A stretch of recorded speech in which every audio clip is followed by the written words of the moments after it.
Good morning, everyone. We welcome you to the Wednesday, December 11th meeting of the Board of Trustees for the Utah Transit Authority. We'd invite you to stand and join us in the Pledge of Allegiance. I pledge allegiance to the flag of the United States of America and to the republic for which it stands, one nation, under God, indivisible, with liberty and justice for all.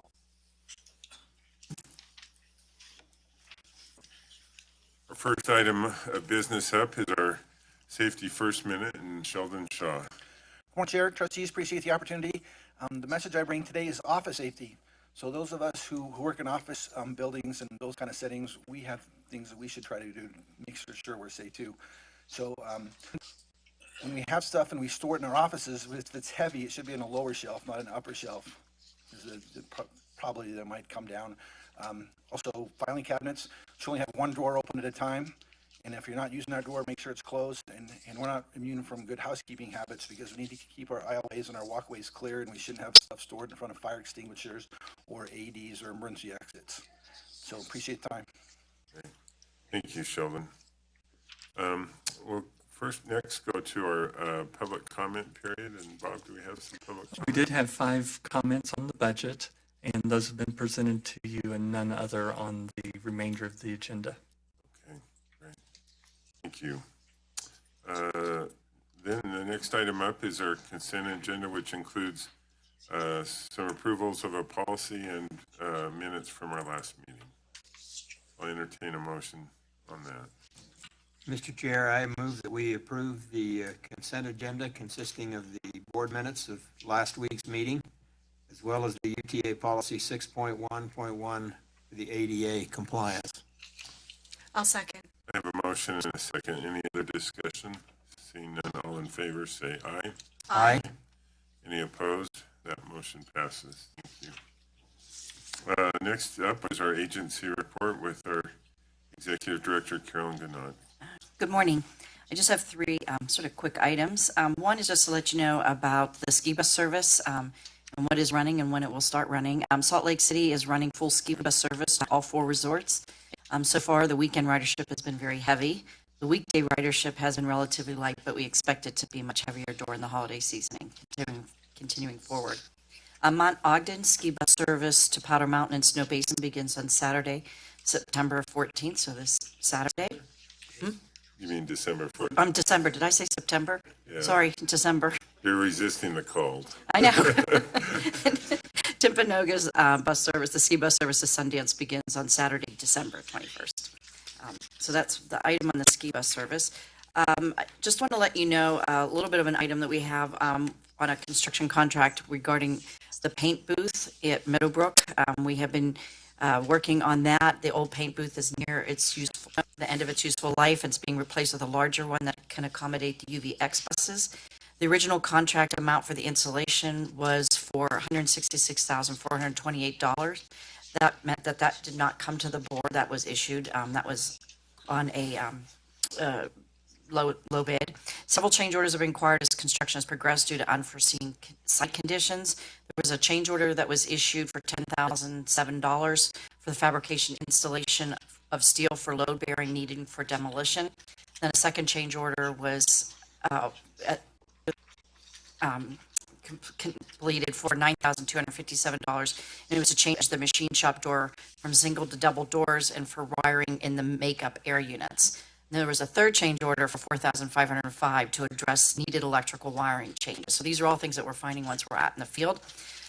Lately, there's a last change order for $25,825 for removal of paint buildup and application of 2 coats of epoxy on the paint room floor. The extent of the paint buildup was not known until the old equipment was removed and we started to replace it. So now this puts us over the 200,000 threshold. So we don't want to delay during the holiday season.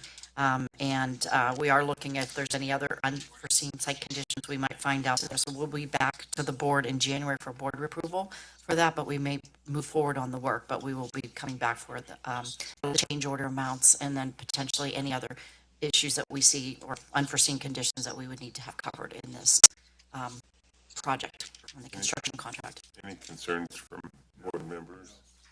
No, just a question. When do they anticipate getting that completed. Mayor, do you know when they'll have it completed? I do not know, but they're moving rapidly on it. They want it in the next couple of months, I believe. Yeah, I think that's what I'd heard, over the next few months. And we don't want to delay it right now while we wait to get the change order in 3 weeks or 4 weeks. Okay. And the last item I have is that we have a new attorney from the Attorney General's office, and David Wilkins will introduce him. Good morning. Welcome, David. And we've got somebody else who's willing to be part of our UTA team here.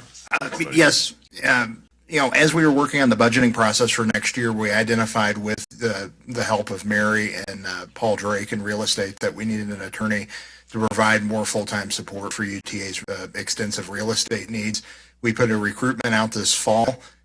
We had a lot of candidates. Paul Drake actually sat in on the interview process, and we ended up, he was our unanimous first choice selection after the interviews, Mr. Tim Merrill. Tim actually has municipal law experience. He was a named partner of a law firm that did nothing but represent cities and municipalities. He was the city attorney for American Fork and Highland before leaving to join the Attorney General's office. And he was willing to leave his practice and come into full-time government service. And Tim has a lot of land use experience. He has a lot of TOD experience. And we feel that he adds a lot of value to the team. And he also has a lot of experience in other areas, such as police departments, that we feel that will add more depth to the Attorney General team that provides legal support to UTA. Tim, would you like to say a word? Good. There you go. Oh.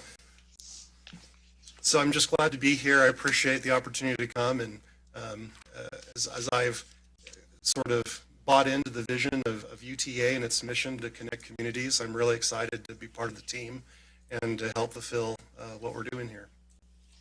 That's great. We look forward to working with you, Tim. Welcome.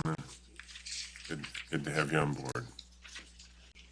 That concludes my report. Okay, great. Thanks, Carolyn. Item number 7 is a resolution giving notice and setting regular meeting dates for the calendar year of 2020. And these dates, as we've gone through them, are reflective of at least not going a couple weeks without a meeting. And usually they're focused around either conferences or advisory council meeting dates to give a little bit of break between those. And obviously there will be some changes throughout the course of the year, but they still have us meeting on a fairly frequent basis. But, any other discussion from the board? Seeing none, I would entertain a motion on this resolution. Mr. Chair, I'll make a motion that we approve the 2019-12-01 giving notice to for our regular calendar year meetings for 2020. Second. I have a motion and a second on the resolution. I'll ask for a roll call. Trustee Holbrook, Aye. Trustee Millington, Aye. Chair Christensen. Aye. It's unanimous. Thank you. Thank you. And thanks to staff for trying to work through that. Not a simple task.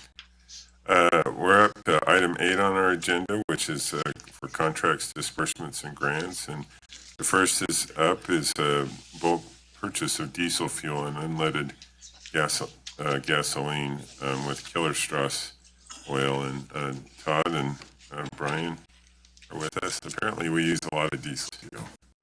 We do tend to go through a little bit. Morning, Mr. Chair and trustees. Todd Mills, Senior Supply Chain Manager. This is Brian Motes. He's the contract specialist that worked on this contract. So yeah, we bring to you this morning the contract for diesel fuel. The current contract expires the end of this year. So we went out to bid for this. We did have multiple bidders on this contract. And this will be to supply 6 facilities, all of our UTA facilities from Ogden all the way to Provo. The contract will be for 5 years, and this is the estimated dollar amount is based on an escalation of gallons predicted over the next 5 years, with some escalation in service as well. That was put together by our comptroller and working with a number of individuals on what that looks like to try and build what that gallon consumption will be in the future. We were able to negotiate a half-cent per gallon discount as well on this new contract. For what that nets out to be for Weber and Utah counties is a half cent, but it is about a quarter cent discount for Salt Lake facilities. That's because of a slight increase in delivery fees for Salt Lake County. They had to increase their delivery fees for Salt Lake, so about a quarter cent net discount. This does also include a vendor managed inventory aspect. It's where this new contract, the vendor will monitor our tank levels, and once it hits a reorder point on those tank levels, they will automatically reply and replenish our tanks to fill them back up without us having to call and schedule those deliveries. It gives them the flexibility to be a bit more responsive and flexible in keeping us where we need to be on our tank levels, but also I think maintain our levels a little more, in real time, basically. So, so we propose that we award this contract to Keller Strauss Oil in the amount of $110,641,996. Any questions on this? One question I had is, and it's probably maybe it doesn't fall into this contract, but the monitoring thing sort of triggered it. For 8 years, and a couple of those, I chaired the Solid and Hazardous Waste Control Board, who oversaw the underground storage tank system, and I think most of our tanks are above ground, if I remember from our tours. Yeah, they are. But I guess my question was, one of the ways you monitor those tanks is looking at levels and checking consumption and just to see if you have leaking fuel. Others have monitors hooked to it. And I just wondered how and who does that monitoring of our tanks to assure that we're not having any leakage issues. So along with our automatic system, the environmental group also goes along, and they, I think it's actually our facility maintenance group that does a full inspection monthly, and then they'll do an actual dip stick check as well to monitor that the system is functioning correctly. They check it for any kind of leaks, verify that there were no spills, and maybe it might even be weekly. You might know better, but. They actually make the deliveries, or do that on each delivery right now, and I think we'll continue that in the transition when we go to the automated system. Okay. The automated system will be transmitted through the internet to Keller Strauss, and they have quite an elaborate system for keeping track of all of the tank levels everywhere. They'll do all the deliveries for Union Pacific, for example, all the way up into Idaho and Wyoming, and down in Utah, they'll even just take trucks directly to the locomotives for them. And they can keep track of all the retail locations they do. It's really a great system. Once we get it going, it should work quite well. Yeah, but as far as monitoring the actual tank structure itself, our facilities group does that, and part of this monitoring system will be a automatic notification. So as the truck leaves, we'll do a checklist. If there were any spills noted or anything like that, we'll do a checklist, and when we hit submit on that checklist, it'll automatically send a notification to our environmental group to notify them that there was a spill. They'll immediately come out and check it, and then we can also use that information to help hold the supplier more accountable for any spills or cleanups or chargebacks that we need to do on that side of it, which we on prior contracts have not done a very good job of. So this gives us that ability to kind of do that. Thank you. The contract mentions that cleanup will be paid by the contractor. Right. Let's see, I got questions from both, and you want to go first, Beth? Sure. I had a question in regards to the type of diesel. I know that we are in the process of rebuilding all of our diesel locomotives to accept Tier 2 Plus, and I wondered, are they supplying us with that Tier 2 Plus as that gets more fleshed out in terms of those number of overhauls? And how does that work? Do they look at the diesel requirements for the new locomotives versus what we already have? So the diesel fuel that they'll be supplying us is It's red diesel. it's red diesel type 2. It does specify type 2. Okay. So yes. Okay, thank you. Mm-hmm. What happens when we have a spike in the oil prices? Will we have to come back and amend this? Because right now we have an average of about 22 million a year over those 5 years. If we have a spike in oil prices, heaven forbid, do we have to come back and adjust this contract? And is there a provision for that? So this contract does fluctuate with the price of the rack price, the daily Opus rack price. And it's a discount below that rack price. So as prices go up and go down, obviously, then our price will fluctuate with that. So over the 5 years, this is a maximum of $110 million? Correct. And if it goes above that, we would have to come We back. have to come back here. Correct. Mhm. Okay, thank you. Any other questions on this particular one? Sounds like we're heading in a better direction than we've been in the past, and as far as having additional information and systems are concerned, so that's great. With that, I would entertain a motion on this particular contract. Mr. Chair, I move that we approve the contract for the bulk purchases of diesel fuel and unleaded gasoline with Keller Strauss Oil. I'll second. Motion and a second. All in favor, say aye. Aye. Aye. Any opposed? That motion passes. Thank you. Thanks for. Before you leave, Todd, I see you're wearing your Weber State purple. Will you take just a couple of minutes and report on this very fascinating study that was done by this group of Weber State students that's been so helpful to us? Sure. We had a group of Weber State students do a kind of a capstone project. It was a case study that I'm part of a member board there for Weber State Supply Chain Group. And so we offered them a case study where we provided quite a bit of data to them in order to let them analyze and help us get our parts availability at 95% or higher. We're currently about 93.5%.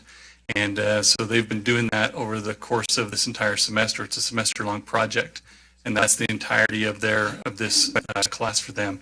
And they have spent a lot of time doing that, and they came and presented to us last week.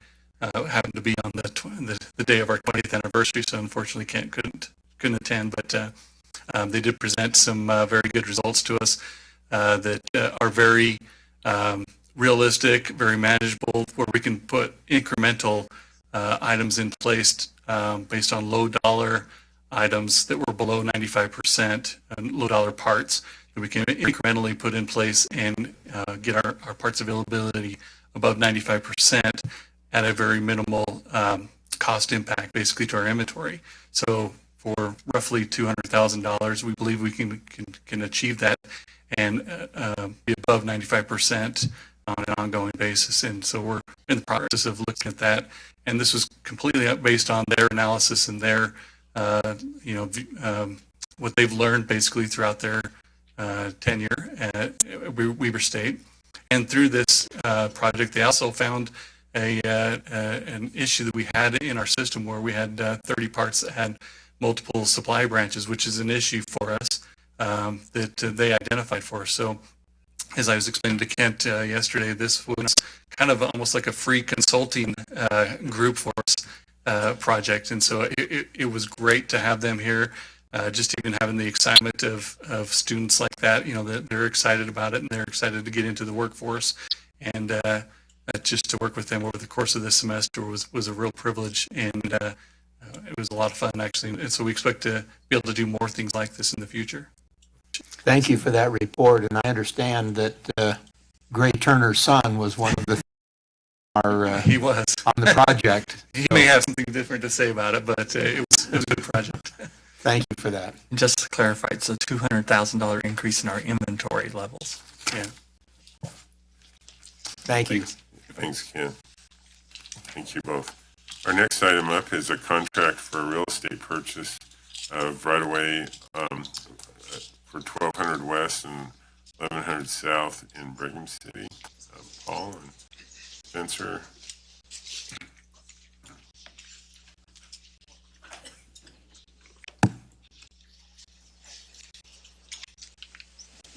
Hello, trustees. Thank you. I'm Paul Drake. I'm the senior manager of real estate.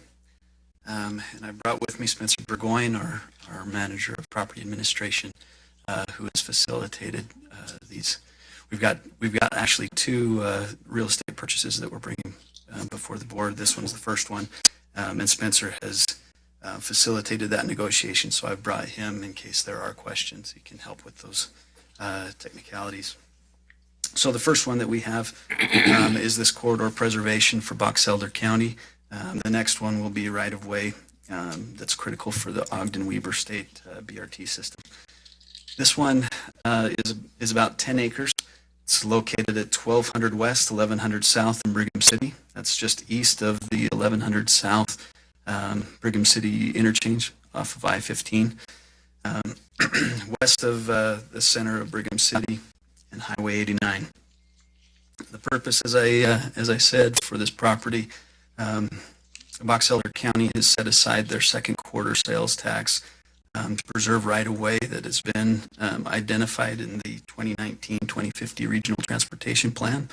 That is called for corridor preservation, and this property has been identified as a potential station site.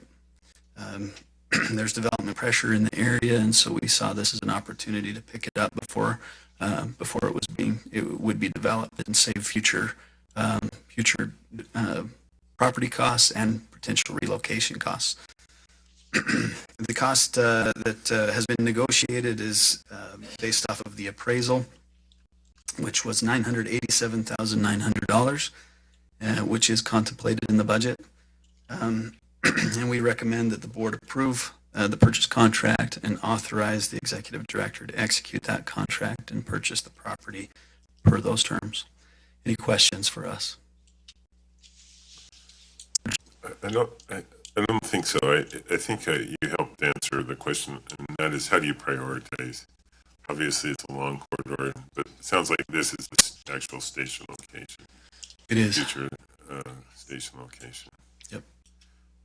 Do you have any sense of the surrounding land? Obviously, density in Brigham City is probably not very high, but is there a potential at all for any kind of transitory development around this site?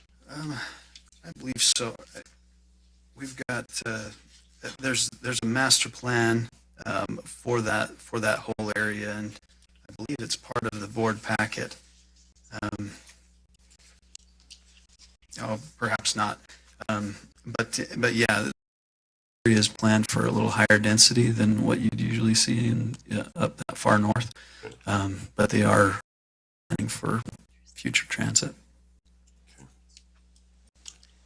And Box Elder, as you know, has been excited for UTA to purchase right-of-way. That was kind of one of their key initiatives that they spoke to me about immediately after taking this position. So thank you. This is I know this is a welcome purchase. Well, Spencer and his team and Hal Johnson have been working on this, and they've been doing a great job. Thank you very much. Mr. Chair, I'd like to make a motion that we approve the real estate purchase contract for the right-of-way preservation 1200 West, 11th South in Brigham City. Second? Motion and a second to authorize the purchase of this property, and any other discussion? Seeing none, all in favor say aye. Aye. Aye. Any opposed? That motion passes. That brings us to our purchase, which is for a section of property in regards to the BRT, correct? Perfect, thank you. This one we refer to as the Blaser property. We're purchasing it from Stephen Blaser. Also, there's a correction on the board memo. It was reported that this was for the UTA Weber State BRT system. This is, as you know, the Ogden Weber State University BRT system, slight technicality. What we are looking to purchase is a single-family home on 0.4 acres, located at 1340 Country Hills Drive in Ogden, and that's just north of the D Event Center. As we mentioned, we're beginning property acquisitions for that Ogden Weber State University BRT. This property has been identified as critical right-of-way to connect to the Country Hills Drive to the D Event Center. There's going to be a future actual road that goes through this property, so it's pretty critical to the project. The cost has been negotiated again at appraised value at $295,000. There may be additional relocation costs that are contemplated in the Uniform Act, but those costs are not going to be included in this particular contract. Again, we recommend that the board approve the real estate purchase contract as proposed and authorize the executive director to execute that contract and purchase the property at the price of $295,000. Any questions for us? The one question I have is the roughly $5,800 in escrow for roof repairs. If we're tearing the property down at some point, why would we repair the roof? Is it, or is that some obligation on their new home? Or Well, the 50 is not for. Let me turn it over to Spencer for those details. That money is for the purchase of the new home. So the owner is being relocated. He gets to choose where he's going to live. He's chosen a house that does have a few problems with the roof. I see. So that is help facilitate this. I just having a hard time picturing if we were putting a roof on a Tearing property down. we're tearing down. Yeah. I'm like, something's wrong there. Yeah. Okay, that makes sense. Right. Other questions? If there aren't any, I would entertain a motion on this particular contract. Mr. Chair, I make a motion that we approve the real estate purchase contract for the right-of-way at 1341 Country Hills Drive in Ogden, as has been explained. I will excitedly second. A motion and an excitedly seconded. Any other discussion? Seeing none, all in favor, say aye. Aye. Aye. Any opposed? The motion passes. Thank you. Thank you. Thanks. That brings us to pre-procurement in regards to our financial auditing firm. And you get to roll back up here, Todd. Welcome. You're actually going pretty quick on that thing. I'm really impressed. We do have one contract that we're getting ready to go out for bid for. It is for a financial auditor. This is a procurement to hire a financial auditing firm to provide annual financial audits as well as other required single audits and pension audits over the next 5 years. These audits are a requirement of the state of Utah and are included in UTA's budget. And I've asked Troy Bingham to accompany me to answer any specific questions on this. I know we had some meetings with the state auditor, and one of their requests is that the audit firm at least be, I don't know what the technical term is, rated, or have a favorable rating. Is that part of the pre-procurement? Like, do they have to somehow not? I mean, is there some assurance that they're at least in good standing with the state auditor? Now, there's the pass off of the century. Certainly. Well, I thought that he would probably know, but the RFP does require that they be in good standing with the state auditor's office. I just want to make sure we're moving forward in good faith. And I guess years ago, it was sort of good practice to switch your auditor every once in a while. But is there a reason the current firm could not come back? Or, I mean, I'm just wondering what's the current sort of standard? So it's just a recommended practice from Government Finance Officers Association to rotate every 5 years. It's not a requirement.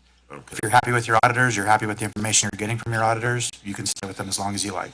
Oh, so it doesn't negatively affect it? No. Okay, all right. Sounds good. Any other questions on that pre-procurement? Great, thanks for that update.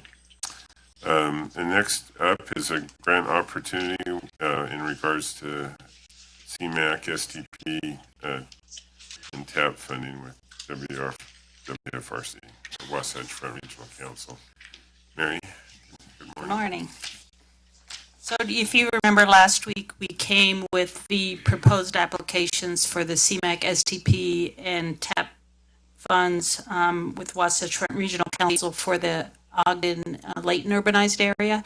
And this week, we're going to discuss the applications for the Salt Lake West Valley urbanized area. So there's 5 projects that we want to submit on.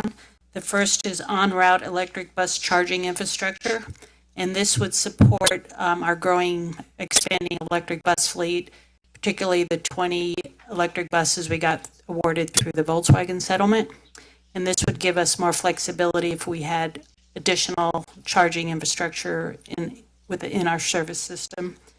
The match for that project would come from the grant, the the Volkswagen grant.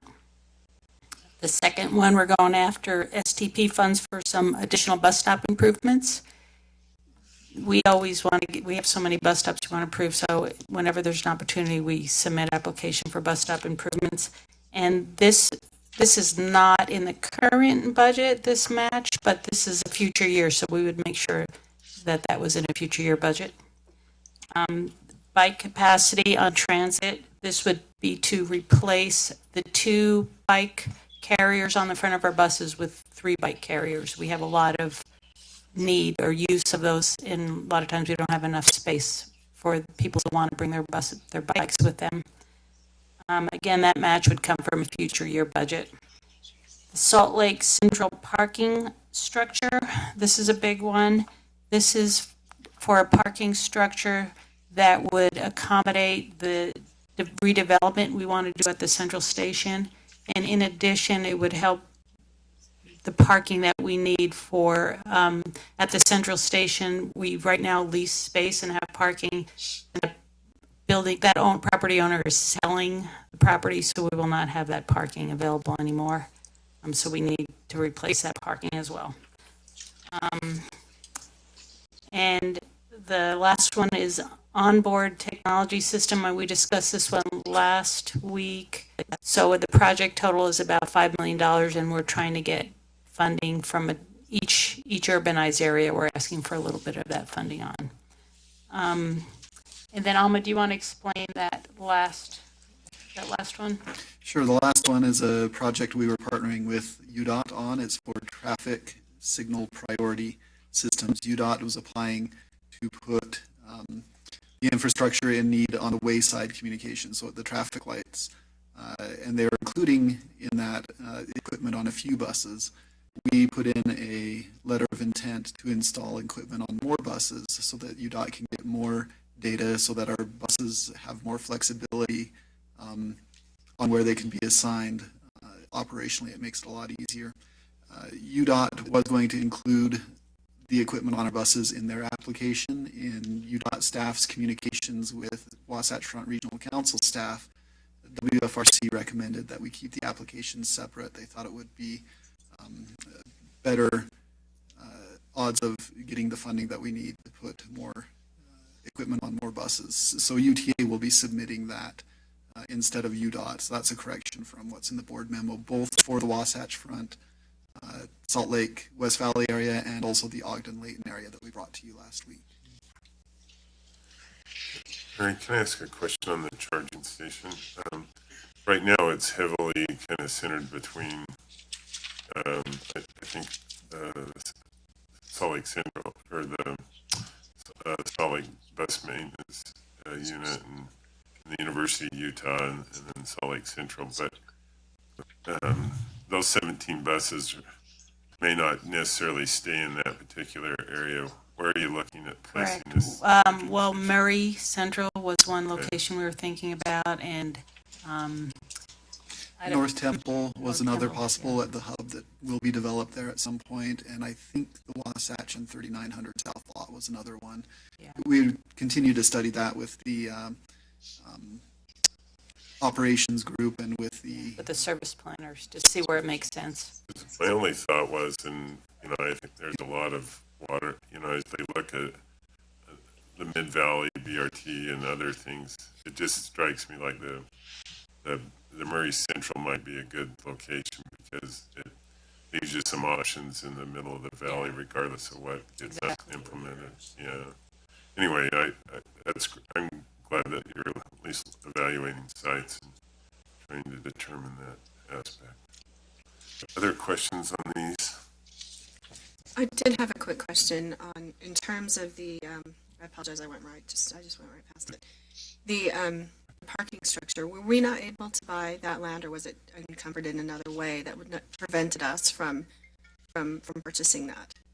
Well, it was a larger parcel. Do you know the whole details on that property? I don't know the whole details, other than we were leasing that property from somebody else and they're redeveloping their site and probably need the land for that site.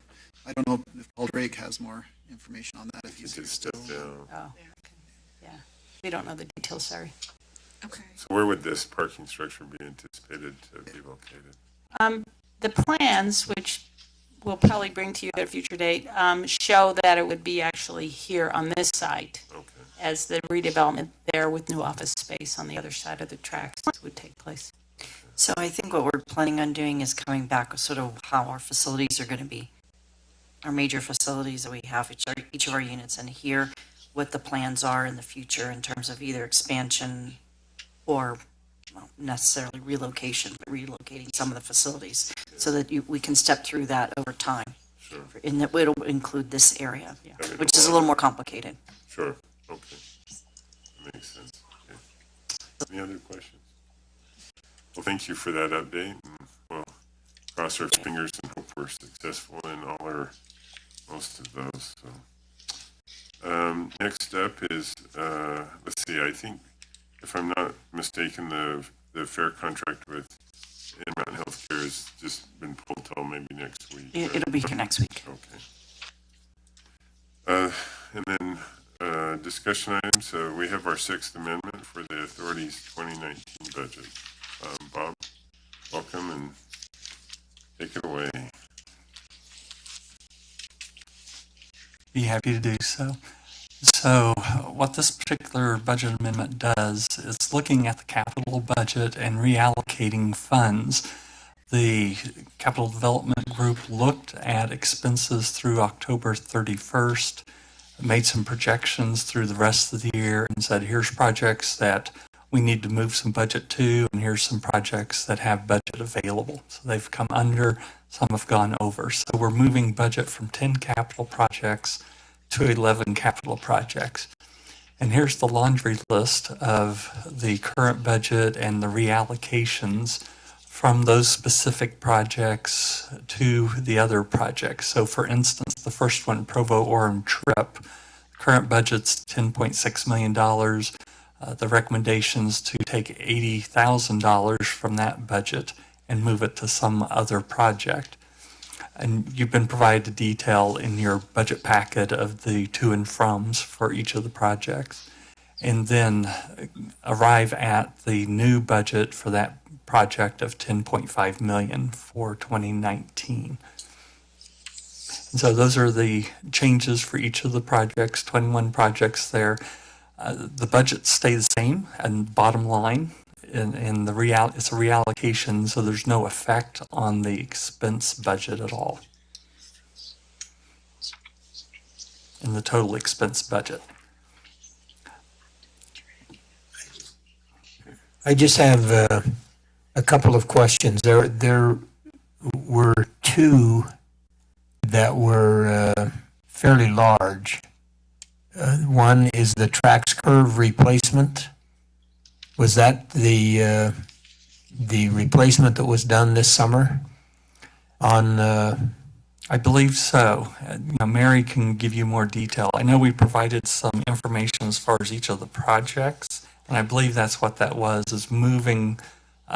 We had several different projects that were related to that curve replacement. Right. So for instance, you see the one right above, if you look at Main Street 4th interlocking, that's receiving budget. The one right below it, tracks curve replacements, giving up budget. Right. So some of it's just related to how we actually charged out the expense to which project. So the tracks curve replacement, we are ordering equipment for that project, and that'll happen next year. It's for Main Street and North Temple, I believe. Okay. So that's going to happen next year. So this year we had the $2 million budget to order equipment, and then the Main Street replacement. That would be Main Street and South Temple, right? Yeah. Okay, Main Street and South Temple, sorry. Yeah, it's an easy one. Yeah. And so the other two projects within that state of good repair category, went over budget, the Main Street $500,000 and then the Delta interlocking. So we are transferring some of that funds what aren't needed From this one year to the other. to those projects. Okay, all right, thank you. Did that answer all your questions, though, Ken? Did you have another one? I'm just making sure. That answers the question. The Sugar House double tracking came in under budget, so it had some funds available to be Correct. transferred, right? Correct. Okay. Thank you. I just did have a quick question on the Union Building, the U View. That is, most of that was already funded, and that's just because of the delays in terms of getting that implemented. We had, you approved that, but it didn't officially get into the budget, so we're taking care of that this time. Thank you. Some of this is matching up approvals you've done with the final budget adjustments too. Okay. So that's the list of projects. It does affect the allocation within the expense budget. So a little less state of good repair, a little more other capital projects, a little less Provo-Orem trip.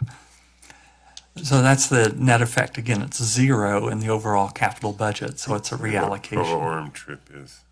The UVX project. Oh, okay. And those funds are going to the customer service police building at the intermodal center, so it's a related project. Okay.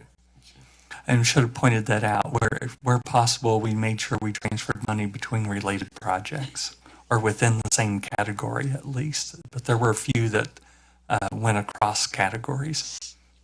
Now, as on the expense side, again, there's no change in the expense side, but do want to make sure you're aware that some of the sources of revenues were reallocated among projects, and these were the dollar amounts that were reallocated. And so, for instance, on the bonds, we had to make sure that project was bondable, that it had a long-term life, and so that went to the particular building. We were just talking about the police building. And so the next step would be next week, consider a resolution approving the amendment. Any questions on this amendment? Okay. Thanks for that presentation. Then I guess that brings us to the 2020 agency budget. You mentioned we had some comments. Sure. So we'll talk about the final 2020 budget. There were some changes from the tentative budget, and these are the changes. I see I left one off this slide. I'll make sure we mention it, though. The revenue, we looked at sales tax growth, and we're recommending we move from a 3.5% to a 3.8% growth factor for this year, which affects next year's budget because we use our estimated revenues for this year as the base for next year. So I'm actually projecting it's going to be about 4%, but try to be a little conservative here. The board was interested in creating some contingency funds in the operating and capital budgets. So what we were able to do is put $1.6 million, almost $1.7 million in the operating budget as contingency. And that came from a reduction in the contribution to the debt reduction account. And I think that's legitimate because it also funded the 2019 bond sale adjustment. So that $2 million essentially funded those two. In the capital budget, that money really just came from our unrestricted funds. Putting into the budget, if we don't use it, it goes back into the fund balance. So we'll see how this goes next year. But that addresses one of the requests of the board. Personnel costs, we had some market adjustments. Our CPO office got a report that said we needed to add some additional funds for merit increases and lane adjustments. It's really important that we stay current on our market pay so we can attract and retain the people we need to have around. There were some personnel adjustments all within my area. Fare collection, we've done a study looking at increasing the rate of collecting fare boxes. And so we think 3FT will solve that. And then the claims and insurance area, we just had a need for some additional work there to keep up with all the claims that we're receiving. Is that just the hope of somebody who only wants to work about three-quarters time, or did you have somebody that was part-time or more allocating their time toward? No, we're looking for someone who'd be working part-time. Okay. And then we reevaluated the Salesforce CRM project and needed about $38,000 extra there. The other adjustment is just it's strictly a reallocation. It's not new dollars. We had a capital development person in the wrong category, and so we just made that adjustment. And again, you've received detail of all these adjustments. So what that does on the expense side, this is the operating expense. Operating expense goes up $2.3 million. Most of that's the $1.7 million contingency fund, as well as the market adjustments. It's about $600,000 of that. The non-operating, that's where we're putting in that one position that should have been funded there instead of up in operations. The debt service is reflecting the actual 2019 budget. I'm sorry, bond sale that we just completed. Remember, we didn't do all of the issues that we'd anticipated, so our refunding savings weren't quite as large. And then the contribution to reserves, that's showing taking the $2 million from the debt reduction transfer and reallocating that up to the contingency in the debt service line.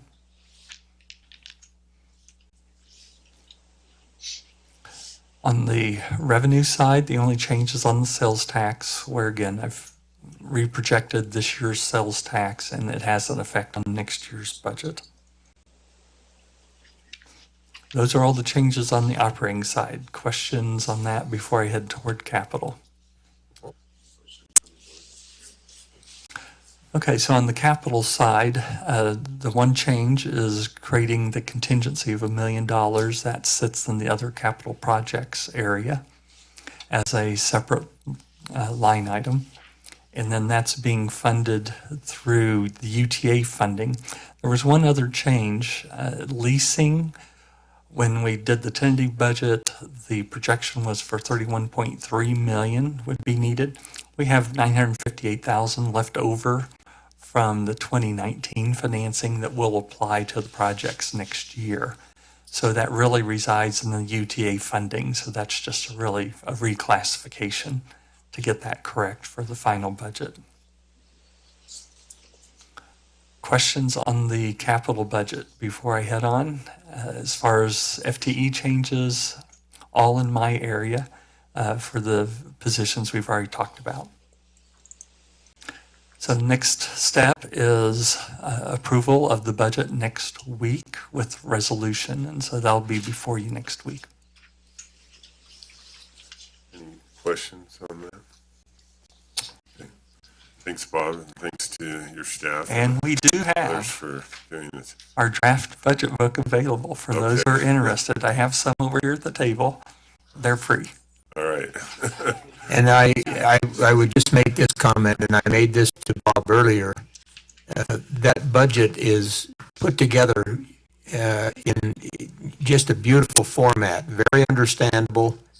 I think it's illustrated with graphs and tables that make a very complicated thing easier, not easy, but easier to understand. It's well prepared, well presented. You and your staff are to be complimented, I think, on not only the accumulation of all those numbers, but the presentation in a very understandable way.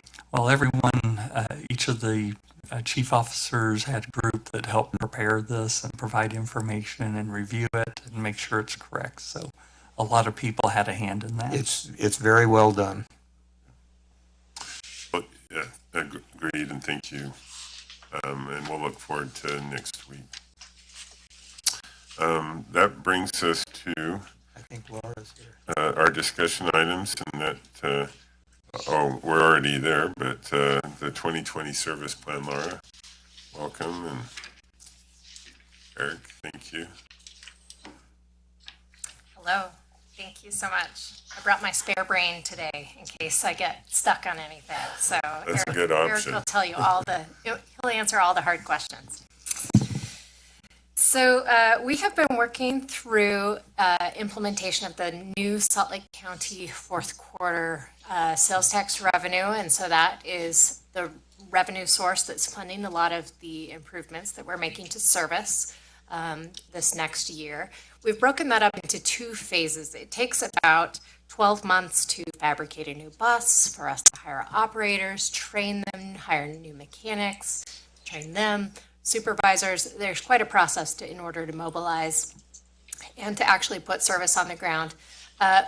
In addition, that our garage spaces are pretty much at capacity right now, and so a lot of our service expansion is really dependent upon having new garage space available to us, and so that's pending the depot district.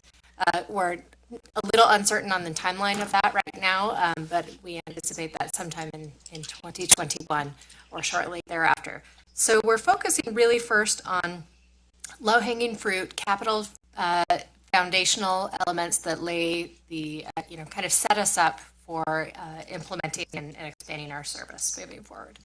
So in our mobilization phase, we plan to continue the Southwestern Salt Lake County Microtransit pilot. We have some regional bus span improvements that I'll talk about a little bit, paratransit span improvements that accompany those. And then the service-related capital improvements include things like new bus transfer and layover facilities. For example, there's one on North Temple that we've been looking at with Salt Lake City that's becoming increasingly important.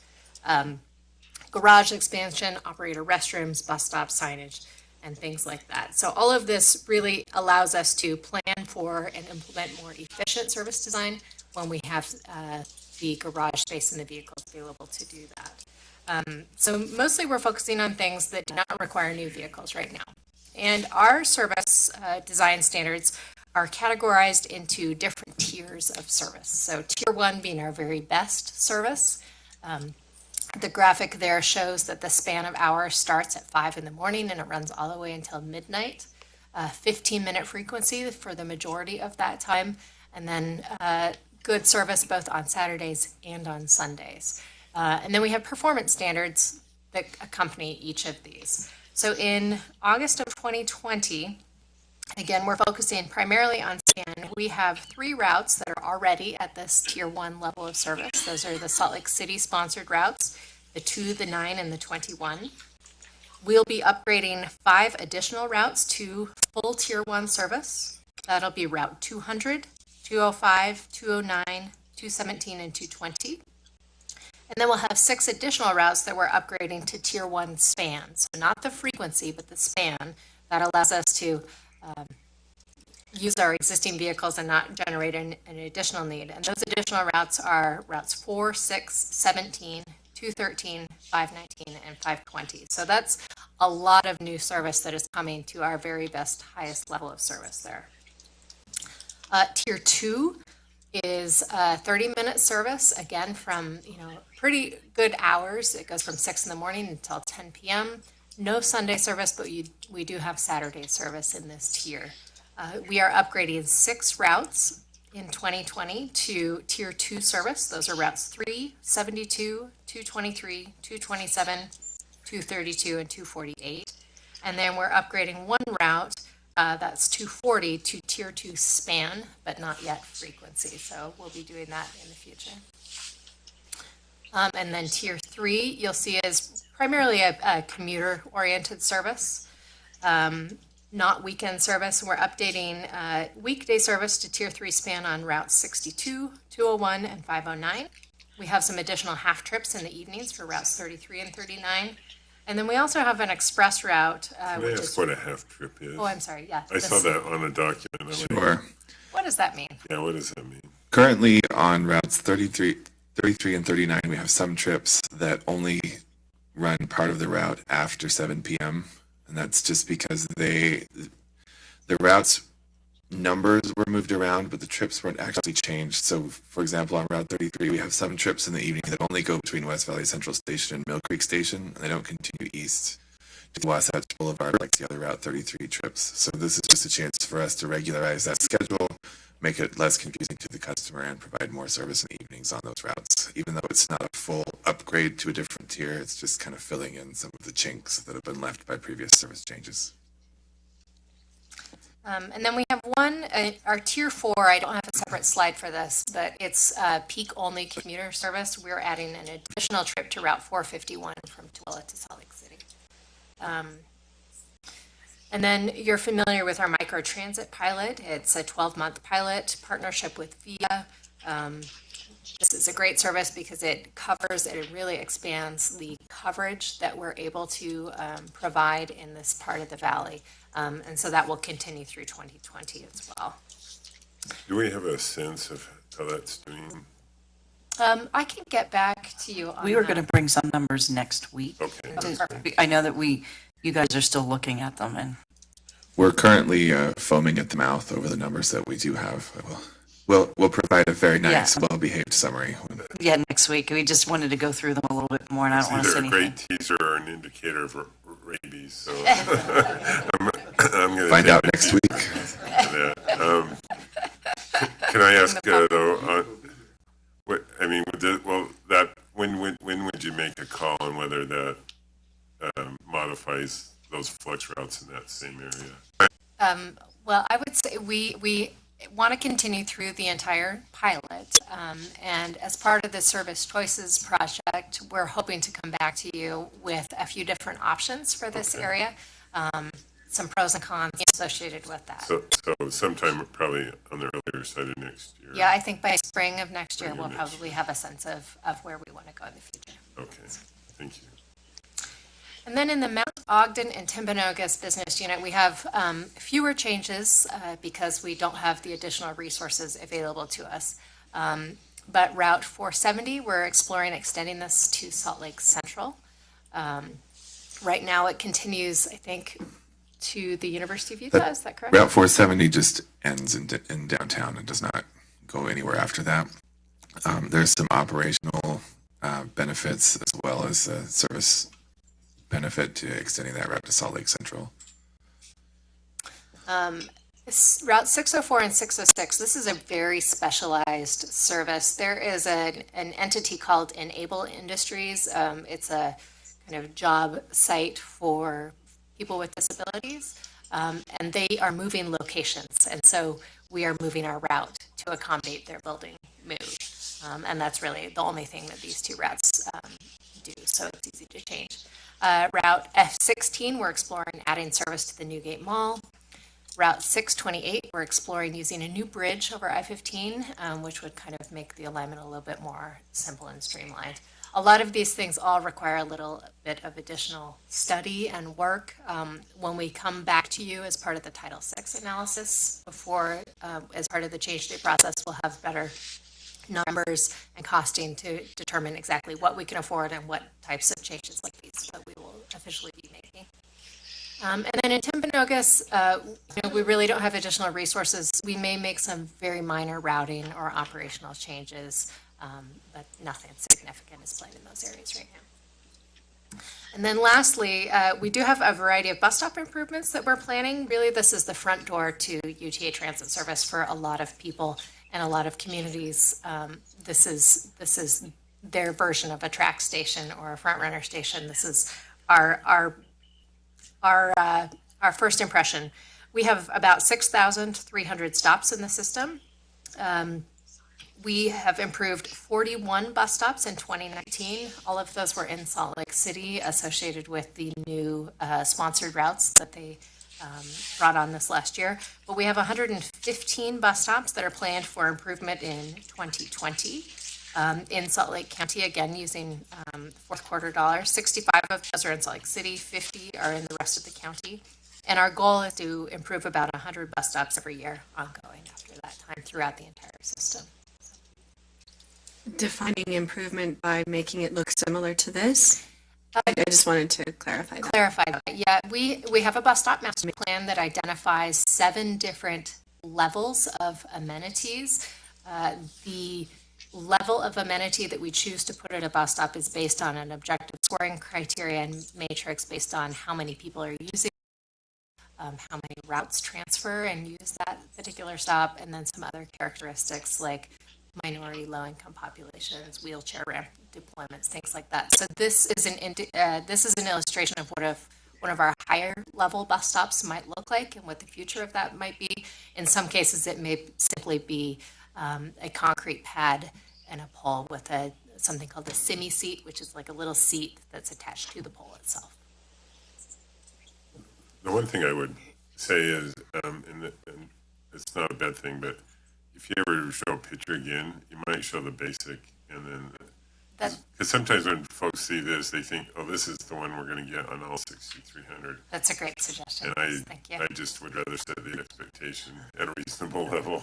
I appreciate both of your clarifications on that. And then the number, you said about 100 each year. Maybe when you present on any changes to that, you could kind of maybe delineate which ones are going to be like this and what other Sure. others as well. We'll come back to you with a lot more detail about all of those moving forward. Next steps, we want to complete the service choices study. That will culminate with the adoption of a new 5-year mobility plan. We want to complete and evaluate the microtransit pilot and then continue to improve our bus stop facilities. Any other questions for Eric? And I'm still learning route numbers and stuff. And I think you alluded to it, but how many of sort of these route modifications are in Salt Lake City proper versus, say, Salt Lake County as a whole? You know, if you had to give a ratio of, or do they all sort of go through the whole thing and it's hard to? Well, a number of the routes that we're improving serve Salt Lake City and other communities as well. Okay. Like the 205 serves Murray, South Salt Lake, and Salt Lake City. 217 goes all the way to West Jordan. 209 goes to Murray. 220 goes down to Sandy. In addition, the 232, 227, 240, 248, 72, 62, 201 all serve the southern half of the valley. Okay. So it's fairly diverse as far as the changes. We're really trying to focus on regional routes primarily, those that connect the entire region together. Great. Thank you. Great update. Yeah, thank you for that effort. And we'll look to see exciting news next week. So thank you. I would note that we have our other business. We have a meeting next week, which will be the last for the year. And right now I'm gonna entertain a motion for a closed session. This is will be held in the engineer's cabin conference room, and it will include a strategy session to discuss collective bargaining, as well as a strategy session to discuss pending or reasonably imminent litigation. With that, I'll entertain a motion. Mr. Chair, I move that we go into closed session. Second. I have a motion and a second. All in favor, say aye. Aye. Aye. Any opposed? That motion passes, and when we're completed with the closed session, we'll return here for adjournment.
audio's back on. We're not recording.